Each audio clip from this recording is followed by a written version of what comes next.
السلام عليكم ورحمة الله وبركاته. ازيكم يا حبايبي؟ يا رب تكونوا جميعا بخير. بحبكم جدا جدا جدا. النهاردة بإذن الله هنعمل الحواوشي البيتي بالعيش البيتي، برضو العيش بتاعه احنا هنعمله برضو في البيت. طريقة سهلة وجميلة ويطلع معانا زي الفل زي ما انتم شايفين كده في الصورة. هنسمي كده بالله، نقول بسم الله الرحمن الرحيم. نبتدي بالعجينة بتاعتنا عشان نسيبها الأول ترتاح. العجينة الأول عندي المج بتاع الشاي ده اهو، خدت 5 كوبايات دقيق أي نوع بقى عندي معلقة صغيرة بيكنج باودر، معلقة سكر، ومعلقة نص معلقة صغيرة ملح. بس هنضيفهم على العجينة كده على الدقيق الأول ونقلبه حلو أوي. بنفس المج اللي احنا عيرنا بيه الدقيق انا عاير بيه الميه، يعني الكميه بتاعتي دي هتاخد 2 كوباية ان شاء الله.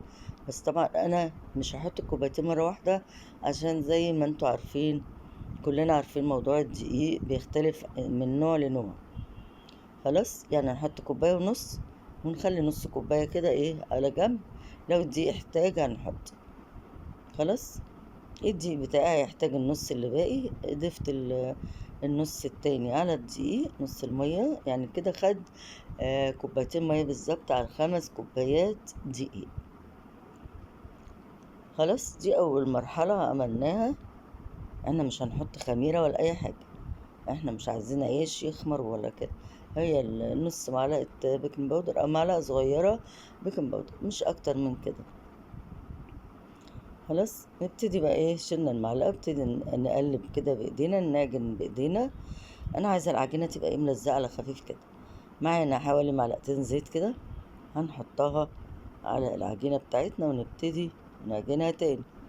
ما تحط الزيت ما تقلقيش، لا تحس ان العجينة بتقطع معاكي شوية، بس ما تقلقيش خالص، هتلم معاكي طول ما ايدك فيها وبتعجنيها كويس. شايفة بتلم معاكي وابتديت اغطيها بطبقة زيت، احط شوية زيت كده على الوش كده واعملها، وبعدين اقلبها على الوش التاني على الناحية التانية عشان ما تنشفش مننا.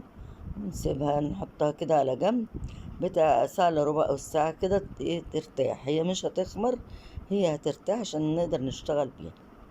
نيجي بقى للحشوة كده، نسمي بالله بسم الله الرحمن الرحيم. الحشوة بتاعتنا نبتدي بالخضار. عندي قرن فلفل احمر، وقرن فلفل كبير اخضر، على بصلاية، على فصين توم، زي ما انتم شايفين كده. مكوناتها كلها طبعا عندنا في البيت، نرميهم ونقطعهم ونحطهم في الكبة لما يتطحنوا معانا جامد. وبعد كده هاخد خليط الخضار ده في مصفى كده، وتحتيه طبق او بولة، عشان انا مش عايزة المية بتاعة الخضار. خلاص، المية دي مش هتساعدنا في موضوع الحواوشي. المية دي ممكن تسيب معانا العجينة، فاحنا مش عايزين المية. مش هترميها، انت هتخليها تستعمليها في اي حاجة تانية. ممكن تصبعي بيها كفتة، ممكن تحطيها على اي مكونات تانية عندك في البيت.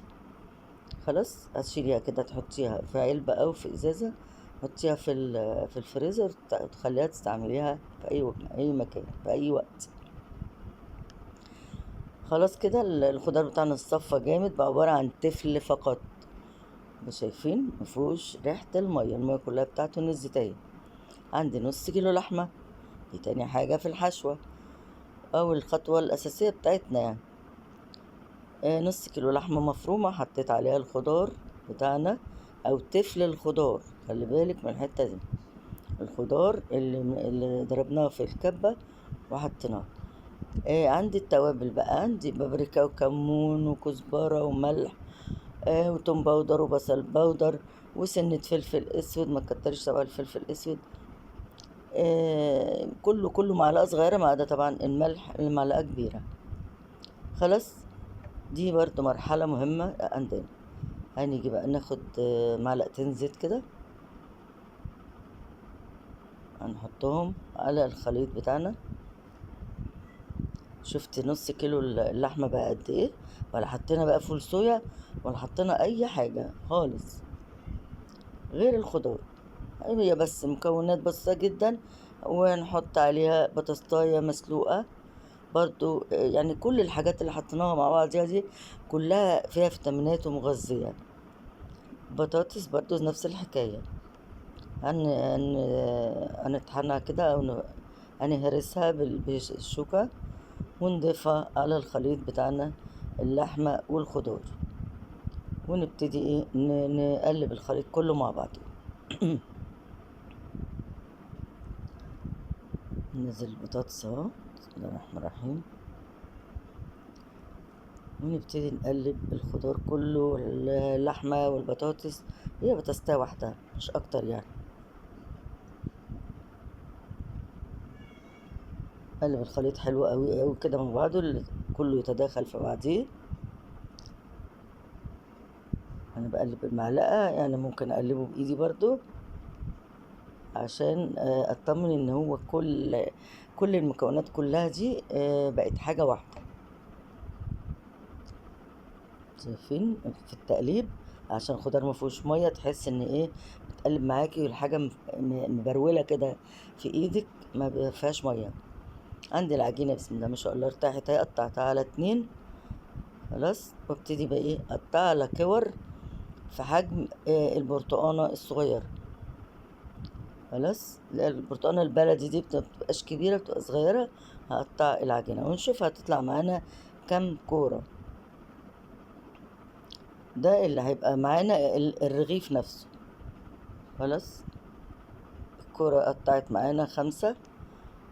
الكوره الاولانيه او القطعه الاولانيه قطعت 5، والتانية برضو هتقطع معانا 5 لان نفس الحجم اهو. اللهم صل وسلم على سيدنا محمد وعلى ال سيدنا محمد. اللهم بارك في هذا الطعام. طلعوا برضو 5 ما شاء الله. يبقى عندي 5 كور، يعني هيطلعوا 5 ترغيفة أو 5 سندوتشات حواوشي. خلاص، دي برضو كانت مرحلة من المراحل بتاعتنا المهمة. خلينا بس مع بعض خطوة خطوة. جبت صينية كده أو على الرخام عادي تفردي العجينة. أنا العجينة حسيت إن هي مش عايزة تتفرد معايا كويس، فإيه ركنتها على جنب على ما أخلص إيه الكور التانية اللي هي اللحمة بالخضار، الخليط اللي عملناه، على ما الايه الكور بتاعتنا بتاعت العجينة ترتاح شوية. خلاص، هبتدي برضو انا عملت 10 كور من العجينة، نعمل 10 كور برضو من الخليط اللحمة بتاعنا اللي هو خليط الحواوشي. هنعمل 10 كور، 10 برضو برضو في حجم ايه البرتقانة الصغيرة، ونكورها كده، نعملها كورة ونركن على جنب. كوري كده وتركنها على جنب لحد ما تعملي 10 بالظبط. ممكن لو اتبقى منك كمية ممكن تحطيهم في عيش عادي خالص من البيت، مفيش مشكلة خالص. عملت 10 قصادهم 10. خلاص، هنجيب بقى الصاج بتاعنا اللي هنسوي فيه الحواوشي، او صينية عندك او اي حاجة اللي بتسوي فيها. فردت اول رغيف اهو، وابتديت الم الاطرف بشدة كده ان هي فيها عرق شوية، واقفل كأنك بتعملي بقجة. عارفة البقجة؟ كأنك بتعملي بقجة، لازم تتقفل كويس جدا، تقفليها كويس قوي عشان ما تفتحش منك من تحت، والايه والحشوة بتاعتنا تنزل منه على الصاج. وابتدي افرده كده بالراحة خالص، مش بقساوة ولا حاجة، نفرده بالراحة خالص السمك اللي انت عايزاه. طبعا هو ما بيبقاش ايه رفيع لان جواه حشوة. بنحاول واحنا بنفرد الرغيف بتاعنا بنفرد الاطراف اكتر من الحته اللي في النص. اللي في النص دي عشان بيبقى عليها الحشوه، عشان ما تبقاش خفيفه لما نقلبها هتبقى وش الرغيف، الحشوه ما تطلعش منه. قفلناه ونروح قلبينه تاني. نخلي بقى الحته اللي هي اللي قلنا عليها دي السميكه شويه، نخليها هي وش الرغيف، ونبتدي برضو نفرده ونحطه جنب التاني. ادي التالت، بسم الله ما شاء الله، بسم الله الرحمن الرحيم. ادي تالت رغيف اهو برضو معاكم اهو. احط الكوره فيه والم الاطراف كلها كده البقجه بتاعتنا، والم بايدي التانية لان العجينه بتاعتي طريه، فبتتلم معايا بسرعه وبتلزق مع بعض كده بسرعه. ما بتبقاش مفتحة. ادي الرغيف الرابع، نفس القصة. انا بعمل لكم كام رغيف قدامكم اهو، عشان انا بس مسرعة الفيديو شوية عشان ما ياخدش وقت مننا. ادي الاربع رغيفة وفردتهم زي الرغيف الاولاني، يبقى سميك شوية طبعا لما تفرديه، مش زي دلوقتي، مش زي الفردة اللي قدامك دي، لا.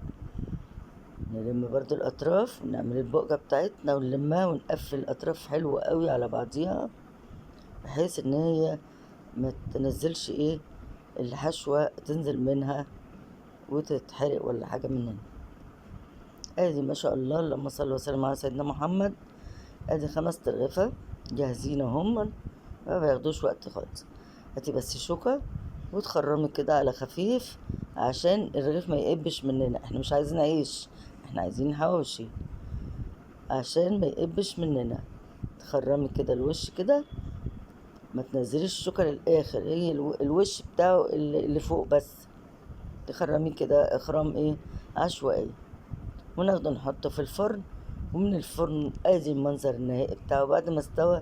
ال5 ترغيفة بتوعنا بدون اي دهانات وبدون اي حاجة، طلعتهم بس وهم سخن، غطيته شوية عشان ايه يفضل ايه، يفضل طري.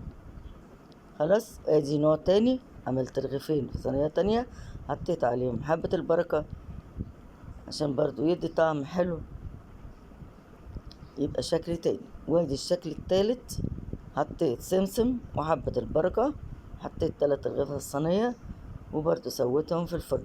ممكن تسويهم على البوتاجاز عادي من فوق خالص، بس تسويه على نار هادية عشان اللحمة اللي جوه العيش تستوي.